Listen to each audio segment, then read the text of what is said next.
天北城2大家族之一的洪家成功炼制出破宗丹，手握筹码的他对菩提宏大的佛怒火莲，在惊天大爆炸中重伤数已尽，迦南学院取得了最后的胜利。 Lúc này, nhìn đám người kia lồm cồm bò dậy từ dưới mặt đất, Tiêu Viêm ngay lập tức thân hình phóng tới, một đập liền chấm bay bọn chúng, đánh cho tàn phế. Cứ thế, mỗi lần trọng xích vung ra lại có thêm một tên ngã xuống, thân thể bị Tiêu Viêm đập cho bầm dập. Cuối cùng, đạo thân ảnh của Tiêu Viêm liền hướng về phía Hồng Lập. Thấy vậy, tên kia thoi thóp nói: Tiêu Viêm, người dám lấy mạng người của Hồng gia ta tất sẽ cùng ngươi một sống một con. Thấy thế, Tiêu Viêm cười nói: vẫn chưa trốn đi sao? Dứt lời, anh ấy liền tiến lên, cầm huyền trọng xích hướng về phía Hồng Lập. Thế nhưng bất chợt, ở phía xa có một tiếng nổ mạnh vang lên, làm Tiêu Viêm giật mình quay lại. Theo đó, ở đằng xa, sau một đòn va chạm mạnh, Bắc Trần Vân thổ huyết, thanh âm gắng gượng nói: Hồng gia này đúng thật toàn bộ đều là phế vật. Hồng Lập, còn không nhanh gọi Hồng Thiên Khiếu ra đây, chẳng lẽ ngươi muốn Hồng gia hôm nay bị hắn tiêu diệt không còn một mống? Nghe thấy âm thanh nhắc nhở này, Hồng Lập cũng ngay lập tức lấy ra một mảnh huyết sắc, sau đó bóp nát, thanh âm oán độc vang lên nói: Tiểu tạp chủng, lấy mạng người của Hồng gia ta thì ngươi đừng nghĩ sẽ có thể yên ổn rời khỏi đây. Thấy thế, Tiêu Viêm trọng xích vung lên, anh ấy liền một đập đánh bay cơ thể tinh kia ra xa, khiến thân thể hắn như đạn pháo bay xa hàng trăm mét. Ở phía dưới, Hàn Chi hiểu vấn đề, ông gấp gáp nói: Tiêu Viêm, chạy mau đi. Hồng Lập đã chuyển tin cho Hồng gia lão tổ, thực lực còn mạnh hơn Trầm Vân một ít, lão ta sắp tới đây rồi. Nghe vậy, Tiêu Viêm siết chặt nắm tay, hít sâu vào một hơi, định quay đầu bỏ chạy, thì anh ấy cảm nhận được phía xa có hơi thở mạnh mẽ đang bay tới. Quả nhiên, cách đó không xa, một lão giả đã xuất hiện, trên miệng quát lớn nói: dám lấy mạng người của Hồng gia, không cần biết ngươi là ai, hôm nay lão tử sẽ mang ngươi băm thây vạn đoạn. Phía xa, cảm nhận nguy hiểm, Tiêu Viêm thầm tính toán rồi tự nhủ nói: xem ra hôm nay chỉ có thể rút lui thôi. Nghĩ đến đây, Tiêu Viêm định thu địa yêu khôi lại thì nhìn thấy phía xa Bắc Trầm Vân có ý định dây dưa. Bởi vậy, Tiêu Viêm liền thúc giục khôi lỗi đánh mạnh hơn. Nhất thời, giữa hai người kia, một màn va chạm mạnh mẽ lại diễn ra, những tiếng nổ mạnh cứ thế bạo phát. Chịu sự công kích kia, Bắc Trầm Vân cũng phải chịu đau đớn không ít, trên miệng vì vậy cũng âm thầm lẩm bẩm đầy oán thán.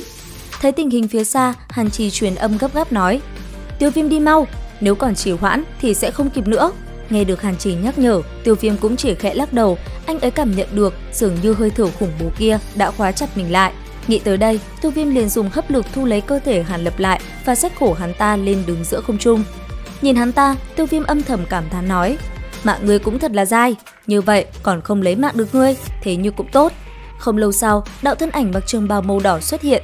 Khi tới nơi, từ trên không trung, thân thể hắn ta rơi xuống, kinh khí màu đỏ lan ra, thể hiện uy phong đầy mạnh mẽ.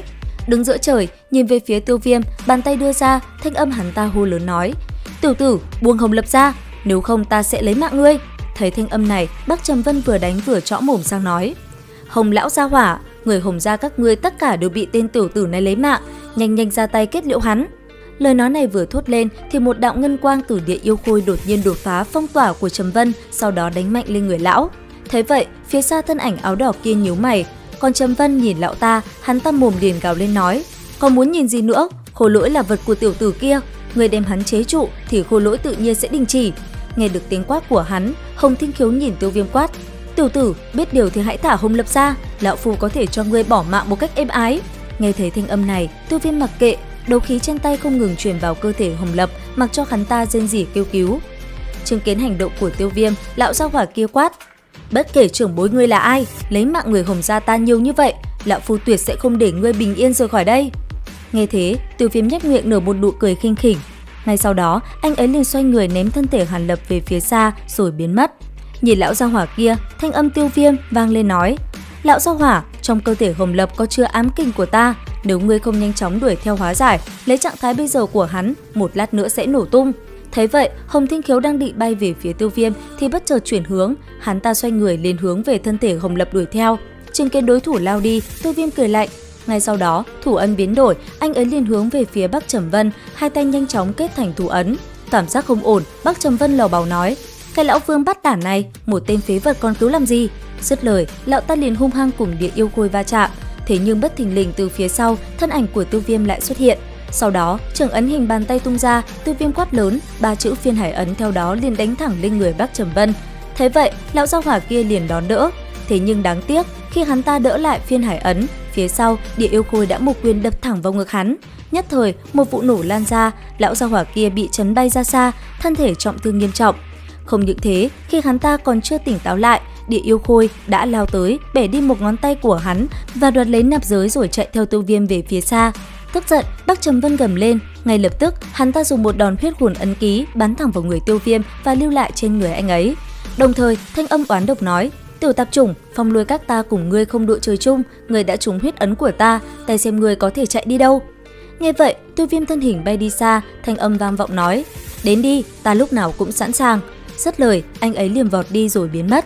Không lâu sau, thân hình Tiêu Viêm đã hạ xuống một cái động khẩu, vừa đi vào bên trong, Tiêu Viêm nặng nề ngồi xuống. Tới đây, Tiêu Viêm thở dài tự nhủ nói, không nghĩ tới Phong Lôi Các đối với Tam Thiên Lôi Động lại coi trọng như thế. Thế nhưng, cho dù hôm nay đắc tội với bọn chúng, ta cũng không sợ, Trung Châu rộng lớn, lo gì không có chỗ để đi. Dứt lời, Tiêu Viêm liền lấy nạp giới của Bắc Trầm Vân, sau đó hỏa diệm bắn vào, anh ấy liền dùng công kích phá vỡ linh hồn ấn ký mà lão ta lưu lại. Phía xa, đúng vào lúc linh hồn ấn ký tan vỡ, Bắc Trầm Vân đang ngồi an tĩnh tu luyện, bất chợt mở hai mắt nói: "Tiêu Viêm, lão phu không lấy mạng ngươi, thề không làm người." Thấy vậy, Hồng Thiên Kiều cũng ngay lập tức tới hỏi. Nghe thế, tên kia cũng nói cho hắn ta biết một chút về Tiêu Viêm. Cũng trong lúc đó, ở tại hang động, Tiêu Viêm sau khi phá bỏ được linh hồn ấn ký, từ trong nạp giới, anh ấy lấy ra một quyển trục. Nhìn nó một hồi, Tiêu Viêm liền sai Địa Yêu Khôi mở nó ra. Nhất thời, khi cuốn công pháp kia vừa được mở ra, một đạo công kích liền nổ mạnh. Đến đây, Tiêu Viêm thở phào, thanh âm vang lên nói: "Quả nhiên tên kia hạ thủ ở đây." Dứt lời, Tiêu Viêm liền dùng khắp lực thu quyển trục kia lại. Sau đó, anh ấy liền mở nó ra và xem thử. Tới đây, ánh mắt Tiêu Viêm vô cùng chăm chú lướt qua từng chữ một, ánh mắt có phần ngưng trọng. Đọc hết một lượt, Tiêu Viêm âm thầm thở dài nói: "Quả nhiên, Tam Thiên Lôi huyễn thân này cũng có chút kinh khủng, có thể so sánh với thiên giai đấu kỹ, khó trách lại cường đại như vậy."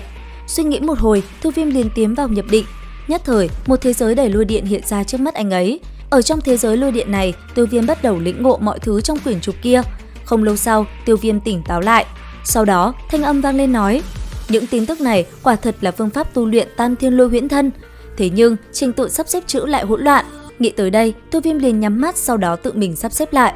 Bất ngờ, anh ấy nhận ra quyển công pháp này còn khuyết. Thì ra, Tam Thiên Lôi huyễn thân được chia làm nhiều phần. Biết được thông tin này, Tiêu Viêm khẽ thở dài. Suy nghĩ một hồi, Tiêu Viêm liền thu lại quyển trục kia, sau đó theo đấu khí vận chuyển, anh ấy cũng liền bắt đầu khu trừ đi ấn ký lão gia hỏa kia lưu lại. Không lâu sau, ở trên bầu trời xuất hiện rất nhiều thân ảnh đang phóng nhanh về phía trước. Sau đó, bọn họ bất chợt dừng lại tại hang động gần Tiêu Viêm đang tu luyện. Nhìn nhau, Hồng Thiên Kiều nói: "Trầm Vân, không phải ngươi nói tiểu tử kia đã trúng huyết lôi ấn ký của ngươi sao? Tại sao lại không thấy nữa? Ta tin hắn vẫn ở xung quanh đây, mau lục soát cho ta." Nghe vậy, đám người của Hồng gia liền chia nhau ra tìm kiếm. Nấp trong một khe núi, Hàn Phi mang theo Hàn Tuyết cũng âm thầm quan sát động tĩnh. Bất chợt, ánh mắt họ nhìn thấy phía xa một vụ nổ mạnh bạo phát, đám người Hồng gia bị đánh bay. Sau đó, thân ảnh Tiêu Viêm cũng chậm rãi hiện ra. Thấy vậy, Trầm Vân lạnh giọng nói: "Tiểu tử, ta còn tưởng ngươi sẽ ẩn trốn cả đời chứ. Xem ra, hai vị nhất định phải dồn ta vào đường cùng. Một khi đã như vậy, mạng của hai vị cũng giao ra đây cho tại hạ vậy." Nghe thế, Hồng Thiên Kiều không nói lời nào. Ngay lập tức trong tay, một cây chiến đao mang theo màu huyết sắc đã lập tức xuất hiện lao về phía trước. Đối diện với lão ta, trước người Tiêu Viêm, Địa Yêu Khôi cũng ngay lập tức xuất hiện. Sau đó, nó liền lao về phía đối thủ hung hăng va chạm. Nhất thời giữa không trung, quyền cước giữa hai bên không ngừng đập vào nhau, làm không gian xuất hiện những vết rách. Cứ thế, hai người như tia chớp va chạm vào nhau. Cuộc chiến là cực kỳ kinh khủng. Mỗi lần đánh vào, một vụ nổ lại bạo phát kình lực kinh người. Thấy vậy, lão gia hỏa Bắc Trầm Vân cũng nhanh chóng phóng về phía Tiêu Viêm. Thế nhưng cũng đúng vào lúc này, trong cơ thể Tiêu Viêm, lực lượng đột nhiên tăng vọt. Ngay sau đó, một luồng hỏa diễm mạnh mẽ liềm phóng ra. Đối diện khí thế Tiêu Viêm tăng vọt, lão gia hỏa Bắc Trầm Vân cũng liền bỏ chạy. Và liệu rằng tập 94 còn diễn biến hấp dẫn như thế nào? Theo dõi kênh để biết thêm chi tiết nhé. Xin chào và hẹn gặp lại!